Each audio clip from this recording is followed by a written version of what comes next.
AGS நண்பர்கள் எல்லாருக்கும் வணக்கம். இன்றைக்கி வந்து நம்ம என்ன பார்க்கலான்னு பார்த்தீங்கன்னா, பாலிட்டியில் வந்து குழுக்கள் மற்றும் ஆணையம்.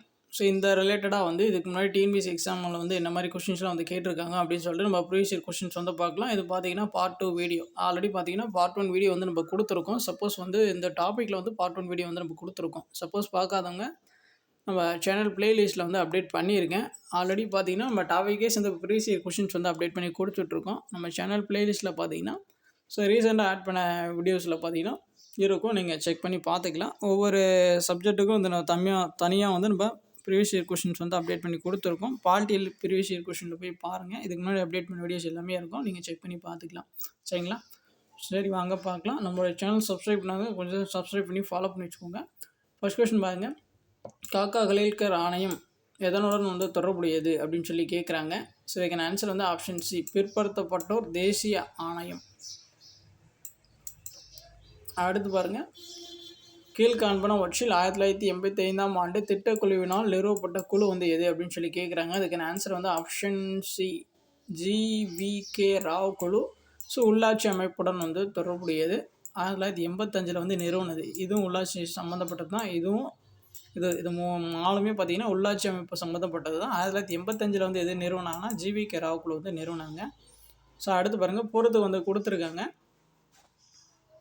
தேர்தல் சீர்திருத்தங்கள் தொடர்பான கோஸ்வாமி குழுன்னா வந்து எதுக்கானது அப்படின்னு பார்த்துக்கோங்க. தேர்தல் சீர்திருத்தம். ஸோ அந்த குழு வந்து நிறுவப்பட்டது வந்து 1990. அதுக்கப்புறம் பார்த்திங்கன்னா வேற குழு அறிக்கை வந்து எப்போன்னு பார்த்துக்கோங்க, 1993. அதுக்கப்புறம் பார்த்திங்கன்னா அரசின் நிதியளிப்பு மூலமாக தேர்தல் பற்றிய இந்திரஜித் குப்தா குழு பார்த்திங்கன்னா 1998. இரண்டாவது நிர்வாக சீர்திருத்த ஆணையம் பார்த்திங்கன்னா 2008. இதுக்கான ஆன்சர் ஆப்ஷன் டி. அடுத்து பாருங்கள். பாராளுமன்ற நிலைக்குழுக்கள் பற்றிய கீழ்கண்ட இணைகளை கவனிக்கவும் அப்படின்னு சொல்லி கொடுக்குறாங்க. எது தப்பாக மேட்சாக இருக்குது அதுதான் வந்து கேட்குறாங்க. உணவு நுகர்வோர் விவகாரம் மற்றும் பொது விநியோக குழு இது பார்த்திங்கன்னா நிலைக்குழு. இது வந்து சரி. ஓகேவா? மனுக்கள் குழு வந்து தற்காலிக குழுன்னு கொடுத்துருக்காங்க. அது வந்து தப்பு. அவைக்குழு வந்து தற்காலிக குழு அப்படின்னு சொல்லி கொடுத்துருக்காங்க. அதுவும் வந்து தப்பு. நன்னெறி குழு பார்த்திங்கன்னா நிலைக்குழு அப்படின்னு சொல்லி கொடுத்துருக்காங்க. அது வந்து தப்பு. ஒன்று மட்டும்தான் வந்து சரி. அடுத்து பாருங்கள். பின்வருவனவற்றில் எவை தவறாக பொருத்தப்பட்டுள்ளன அப்படின்னு சொல்லி கேட்குறாங்க. இது தப்பாக மேட்சாக இருக்குது அதான் கேட்குறாங்க. அசோக் மேத்தா குழு வந்து சமூக தணிக்கை, அது வந்து சரி.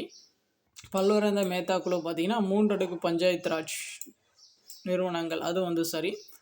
எல்எம் சிங்வி குழு பார்த்திங்கன்னா மாவட்ட ஊராட்சி மன்ற தலைவராக மாவட்ட ஆட்சியர் இருக்க வேண்டும் என்று பரிந்துரைத்தது, அது வந்து தப்பு. அதுக்கப்புறம் பார்த்திங்கன்னா ஜி.வி.கே. ராவ் குழு பார்த்திங்கன்னா மாவட்ட மேம்பாட்டு ஆணையர் என்ற பதவியை நீக்குதல் அப்படின்னு சொல்லி கொடுத்துருக்காங்க. அதுவும் வந்து தப்பு. ஸோ இதில் வந்து எது தப்பாக இருக்குதுன்னு கேட்குறாங்க. 3, 4 தான் வந்து தப்பாக இருக்குது. சரியாக இருக்கிறது 1, 2 வந்து சரியாக இருக்குது. அடுத்து பாருங்கள்.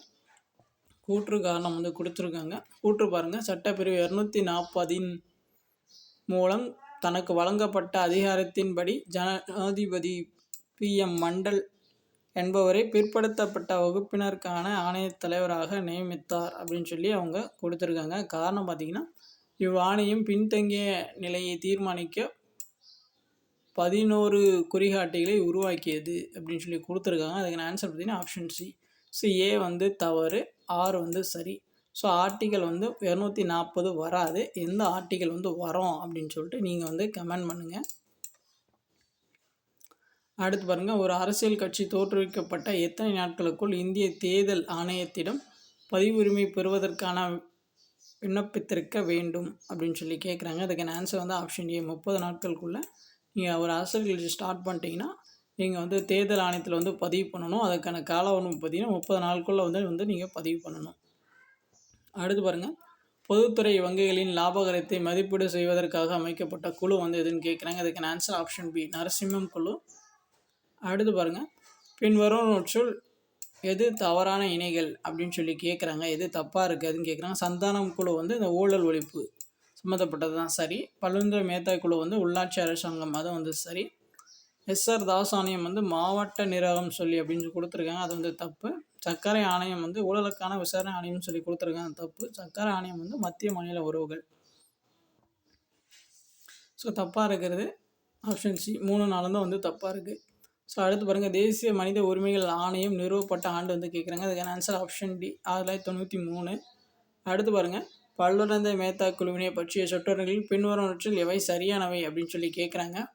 3 அடுக்கு பஞ்சாயத்து ராஜ் முறைமையை ஏற்படுத்துதல் அது வந்து சரி. 3 அடுக்கு பஞ்சாயத்து மாதிரி ரெக்கமெண்ட் பண்ணிச்சு, அது சரிதான். கிராம பஞ்சாயத்துகள் மக்களால் நேரடியாக தேர்ந்தெடுக்கப்பட்டவர்களால் உருவாக்கப்படணும் அப்படின்னு சொல்லி ரெக்கமெண்ட் பண்ணியிருப்பாங்க, அது வந்து சரி. ஜில்லா பரிஷத்தின் தலைவராக மாவட்ட ஆட்சியை ஈர்த்தல் கூடாது அப்படின்னு சொல்லி கொடுத்துருக்காங்க, அது வந்து இருக்கலாம், அது வந்து தப்பு. ஸோ 1, 2 மட்டும்தான் வந்து சரி. 3வது பார்த்திங்கன்னா தப்பு. அடுத்து பாருங்கள், கீழ்காணும் ஆணையங்களில் எது இந்திய மாநிலத்தை மொழிவாரியாக மறுசீரமைக்க பரிந்துரைத்தது அப்படின்னு சொல்லி கேட்குறாங்க. இதுக்கான ஆன்சர் ஆப்ஷன் ஏ, ஃபசல் அலி ஆணையம். அடுத்து பாருங்கள், பொறுத்து வந்து கொடுத்துருக்காங்க. சர்க்காரி ஆணையம் வந்து மத்திய அரசாங்கம், ராஜமன்னார் குழு வந்து தமிழ்நாடு அரசாங்கம் வந்து தமிழ்நாடு கவர்மெண்ட்டாக உருவாக்குனாங்க. ஆனந்தப்பூர் சாஹிப் தீர்மானம் வந்து எதுக்கானதுன்னா அகாலி தளத்துக்கானது. பொம்மை தீர்ப்பு வந்து உச்ச நீதிமன்றம் வழங்கினாங்க. இதுக்கான ஆன்சர் ஆப்ஷன் பி. அடுத்து பாருங்கள், நமது தேசியத்தின் அடிப்படை இந்திய ஒன்றியம், ஆனால் மாநிலங்கள் அந்த ஒன்றியத்தின் கால்கள் என கருத்துரைத்த ஆணையம் வந்து எது அப்படின்னு சொல்லி கேட்குறாங்க. அதுக்கான ஆன்சர் ஆப்ஷன் ஏ, மாநில மறுசீரமைப்பு ஆணையம். ஸோ எப்போ அமைச்சாங்கன்னா 1956 வந்து அமைச்சிருப்பாங்க. அடுத்து பாருங்கள், எந்த ஆண்டில் தாழ்த்தப்பட்ட ஜாதிகள் மற்றும் பழங்குடியினருக்கான ஆணையம் பட்டியல் பழங்குடியினருக்கான தேசிய ஆணையமாக மறுபெயரிடப்பட்டது அப்படின்னு சொல்லி கேட்குறாங்க. ஸோ இதுக்கான ஆன்சர் ஆப்ஷன் ஏ, 1987. அடுத்து பாருங்கள், நடுவண் கண்காணிப்பு ஆணையம் பின்வரும் எந்த ஆணையம் குழுவின் பரிந்துரையின் அடிப்படையில் நிறுவப்பட்டது அப்படின்னு சொல்லி கேட்குறாங்க. இதுக்கான ஆன்சர் ஆப்ஷன் சி, சந்தானம் குழு. மத்திய கண்காணிப்பு ஆணையம் உருவாக காரணமாக இருந்தது பார்த்திங்கன்னா சந்தானம் குழு, அவங்க தான் வந்து ரெக்கமெண்ட் பண்ணியிருப்பாங்க. ஸோ அடுத்த கொஸ்டின் பாருங்கள். ஸோ இந்திய அரசு 1979ஆம் ஆண்டு 2வது பிற்படுத்தப்பட்டோர் ஆணையத்தை நியமித்தது. அதன் தலைமையில் இருந்தது வந்து யார் அப்படின்னு சொல்லி கேட்குறாங்க. யாருடைய தலைமையில் வந்து அது வந்து உருவாக்கினேன் அப்படின்னு சொல்லி கேட்குறாங்க. அதுக்கு answer option B, BP Mandal commission. அது எப்போன்னு பார்த்துங்க, 1979 2வது பிற்படுத்தப்பட்டோர் ஆணையம். அடுத்து பாருங்கள், காலவரிசைப்படுத்தி சொல்லியிருக்காங்க. இந்த கொஷின் பார்த்திங்கன்னா அடிக்கடி நிறைய டைம் வந்து எக்ஸாமில் வந்து கேட்குறது. ஸோ எல்லாருமே தெரிஞ்சது தான். 1957, 1977, அதுக்கப்புறம் பார்த்திங்கன்னா ஜிவிகே ராவ் குழு 1985, எல்எம் சிங்கு 1986. ஸோ இதுக்கான ஆன்சர் ஆப்ஷன் ஏ. அடுத்து பாருங்கள், அரசியலமைப்பின் எந்த பிரிவில் பட்டியல் ஜாதிகள் மற்றும் பழங்குடியினருக்கான ஆணையம் அமைப்பது பற்றி கூறப்படுகிறது அப்படின்னு சொல்லி கேட்குறாங்க. அதுக்கான ஆன்சர் ஆப்ஷன் ஏ, ஆர்டிகல் 338 ஏ. இதுக்கு முன்னாடி ஒரு பார்த்துருப்போம், அதில் வந்து நம்ம இந்த கொஷின் வந்து பார்த்துருப்போம். சரிங்களா, இதே தான் திரும்ப வந்து ரிப்பீட் ஆகிருக்கு. 338 ஏ தான் வந்து பட்டியல் ஜாதிகள் மற்றும் பழங்குடியினருக்கான ஆணையம் அமைப்பதை பற்றி சொல்லும். ஸோ அவ்வளோதான். ஸோ நெக்ஸ்ட் வந்து நம்ம நெக்ஸ்ட் பார்ட்டில் வந்து பார்க்கலாம். இந்த டாப்பிக்லேயே பார்த்திங்கன்னா இந்த குழுக்கள், இந்த கமிட்டிஸ் இருக்கு இல்லையா, இதிலேருந்தே நம்ம இது வந்து 2 பார்ட்டு முடிச்சிருக்கோம். இன்னொரு பார்ட் இருக்குது. நம்ம அது நெக்ஸ்ட் வீடியோவில் வந்து அந்த 3rd பார்ட் வந்து நம்ம கம்ப்ளீட் பண்ணிடுவோம். அதோட வந்து இந்த குழுக்கள் மற்றும் ஆணையங்கள் இந்த டாப்பிக்கில் இது எல்லாமே வந்து இந்த 3 பார்ட்லேயே வந்து கவர் ஆயிரும். சரிங்களா, ஸோ உங்களுக்கு வேறு ஏதாச்சும் டவுட் இருந்துச்சுன்னா நீங்கள் வந்து கமெண்ட் பண்ணுங்கள். நம்மளுடைய சேனல் சப்ஸ்கிரைப் பண்ணாதான் கொஞ்சம் சப்ஸ்கிரைப் பண்ணி ஃபாலோ பண்ணி வச்சுக்கோங்க. தேங்க்யூ.